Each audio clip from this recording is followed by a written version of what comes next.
Some years back, I was invited to anchor a particular conference here in Auckland.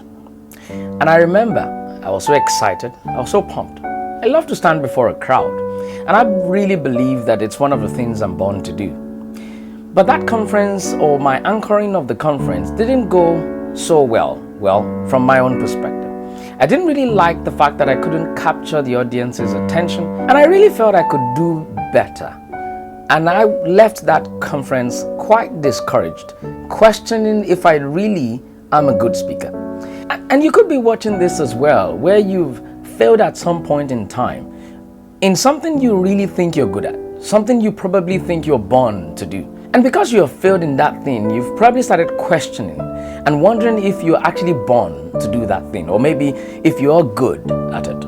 My message and my charge to you is that you failed at that thing does not mean you are not good at it. It just might mean that maybe you need a bit of sharpening, maybe you need a bit of the refinement of your gift in that area. And what do I mean by the refinement or the sharpening? It could mean that you need to practice more. It could mean that you need to go for more personal development. It could mean that you need a coach. It could mean that you need to learn some techniques.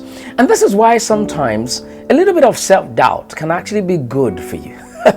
Don't get me wrong. I don't mean self-doubt is good, but I mean it could be good for us in a way. That little experience of self-doubt created inside of me a yearning to be better, a desire for personal development, a desire for growth. And I realized that pushed me into learning more, wanting to become better. And if there is one message I want to pass on to you today, sometimes self-doubt can be good for you. As long as it helps you reflect on areas you have not yet perfected, areas you could improve, and things you could work on. I believe very strongly that God created self-doubt on our inside to kick into us some things we could work on and realize that we're human after all. And guess what? You could have that feeling in that very thing you're really good at, or in that very thing you're passionate about, or in that very thing you thought you were born to do. The fact that you failed in it, the fact that you have a little bit of self-doubt or have some inside feeling of being an imposter does not mean that you're not born to do it. It just might mean that you need some more levels of growth, development, or perhaps perfectioning and refining of your skills.